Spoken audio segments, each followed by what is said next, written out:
دناباوان پنابران دا کوبر خوددان یکیتیا اوروپای او امارن بریانه هاتین بلاف کردن کرجی هنه یکیتیا اوروپای دا لگلک ولاتن اوروپای کرد و دره هیانه هاجی بردوامه یعنی او پیلا چونا پنابران شبو یکیتیا اوروپای درباره وی مجاره من میوانه که برای شپال ابراهیم چالاکوان سیاسی کل استودیو گلمه دایا برای شپال تو بخیراتی سپاس توش آلمانیا هاتی شنوز نیز و روشا پناپران دشوبینی روشا پنابرین کرد لألمانیا چاوای دست بیکی إيفار باش براستی يعني روشا بنابرا إما إيه كرد وكردجي وك سوريجي يعني أو بروبليمي ولو زيد الجمانتنة نل ألمانيا وهروها نل ولات اتحاد أوروبا بيجومان جارنا ولو بروبليم نشيبون اللي بقشتي روبلا كرداد سراسر يكتيا أوروبا دا روبلا سبيا ما باش تكلي بوار كرن البروكسلي البرليني وهروها هاجي الجنيف السرفيرا وشي أمتد أخفين نسبة كردا أو يعني يكتيا أوروبا تملد نري إنه كرد ملتك ليبرالن ملتك نأو قريداي بوي مسلمانتيا هشك وك مثلا أم بيجن خلق ما إيه سوري دالي سونادا أو روش براسيجي خوشبو زلالبو دناف بري كردا ودناف بري يعني أم بيجن دز جهة أوروبي تو بروبليمي ولو زيادة تنبو تم ترسينجي تنبو دسبيكا 10,000 باش بنابر هاتن امجي وك يعني اوصالك دصالي ما قلتنا وي دمي زور آسان بو طبعا او قلك زحمت بو ويشا خي ملقل وزارتها درفا ما تكليت كرن ام تشاوا كاربن في روشي قزنج بكن براستيجي دماغو ام دچون جهه بنابرا بيطرس بي او دانوستاندن بكردار دهات كرن نخاسم بيشتي جو أرز ولا بوز سروق مفوضيات يكيتيا أوروبا شو أبري وزير دفاع بو يعني بحكم هفالتيجي هيا إنه أم بارتي كده كارتكن باش لسيرفيرا وشيء أخفي دقودجي يعني بالنسبة ما وك ألمانيا وهروها أنا جي وك يكيتيا أوروبا تترس يعني ما ترسيه من جالي كرداتونيا باشا نها هجمارة كزورة كردان لألمانيا يا لفرنسا يا لبلجيكا يا يكيتيا أوروبا يا سردري كنا يكتي أوروبا دقل بنابرام شوي كي قشتي تايبت كردان وكا بيوستا طبعا يعني أنها تقولي ما فين مروفن أو ما فين كو يكتي أوروبا باوري بها أم وك كوميتك هنا أم يازدك السن لألمانيا تم مدبينين وك وزارتها درفا وك وزارتها عدل وهرو هاجي وك وزارتها يعني داخلي أنا في دوان جفاتا دا تم يعني دو كرد حياسي كردا حاضر دبون روشا كردات خوستن زانبن براستيجي جبرغو سوريا وك ولاتك شر لي هيا او دخوازن زانبن اف خاك چاوا بريفت بي تنجي از خوازن فيجي بيجم قلق جوان وزارات درفجي فيري زماني كرديجي دبون قلق جواناجي جاري بمرت دانوستاندن كرن خوستن ام كردي باخفن او يعني روشا كردي لجموان براستيجي جرانبونك هبو ليه دماغ ودت كفي مجاري سياسي دا او دخوازن وقت سوريا لبنرن براسي اسفيد بيجم ت بروبليمي كردال كيتيا اوروبا تنبون دوار السياسي دا بيغومان وقت مسألنا يعني ام بيجن ايشن دان نشيد بون جارنا بروبليم نشيد بون ليه اوانا نبنا في انه دقوتن كردي سوري اوانا دقوتن بيشندان نشيبونا خلقن نا المان او خو پیشاندان لفرنسا چه بوند دما رابوری دا یعنی باندوری لسر پیگها کردان درست کر پنابریا کردان درست کر او بيغومان تشتي ولو يعني دبيرو بلك رش لي اواناجي لي بنرن وك مشاوا بيجن وك ردة فعل انه هات كرن بمرجي يعني باش تكليل سراق هندن كرن مقودجي يعني مقود شخو اف مثلا يعني الجمة قد غاية يعني ام في مسألة قبو ناكن جو بروبليم تشدبن لأواناجي نبوي رنجي حش جو دانوستاندن كرن اوان يعني جهان باهوريكي جو افانا وكردت فعل بو نزي دي ويبو ليه مخابن بدي انا باش مشل شيبون لألمانيا وهروها لفرنسا والبروكسلي تشتن يعني نوك جو مات جيرا بلان كربو دهات كرن بشتي شر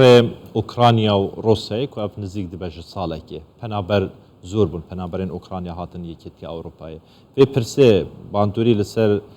پنابرین سوری هبویا أنها برسك قالك هجابو الورجي لسر يعني ميديا أوروبي ونخصم ألماني باش هاتن سرفيرا وسطن يعني مسألة بنابر أوكرانيا شخوا يعني أموك بنابر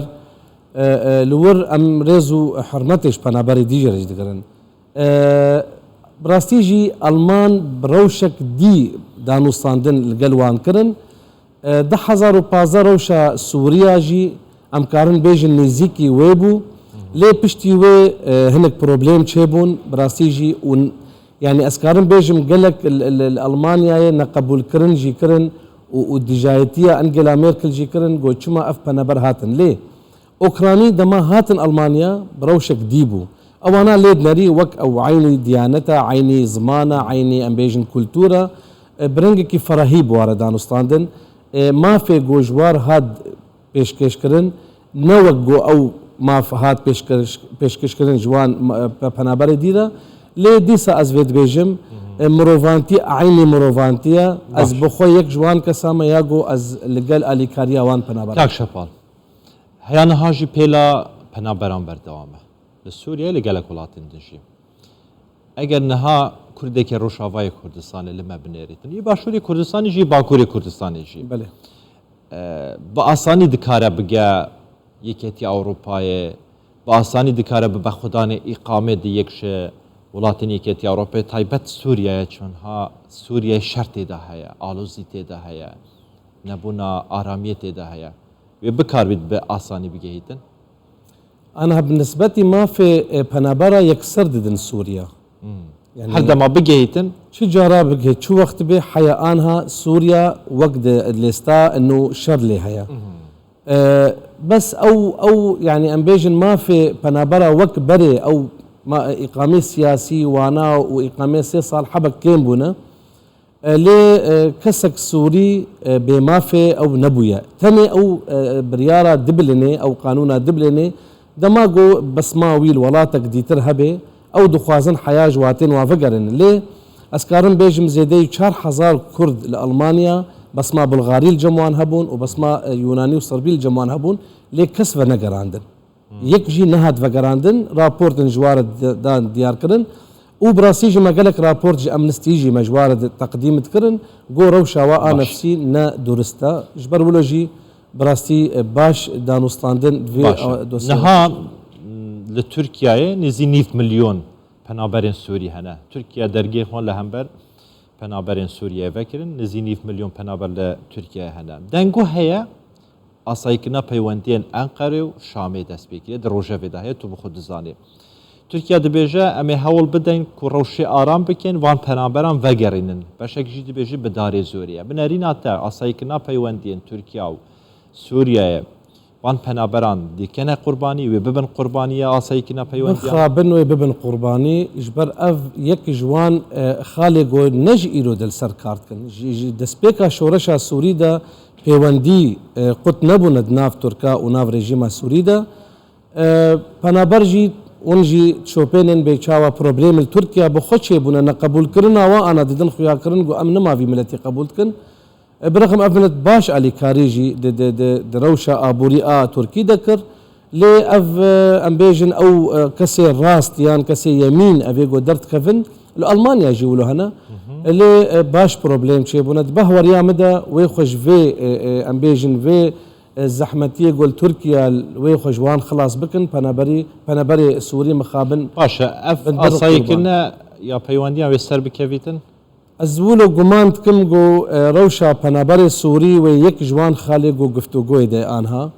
و بهترین جوان پنابر و هول بدن گو آن وگرنن ده وين خالا گو او اتفاق بکن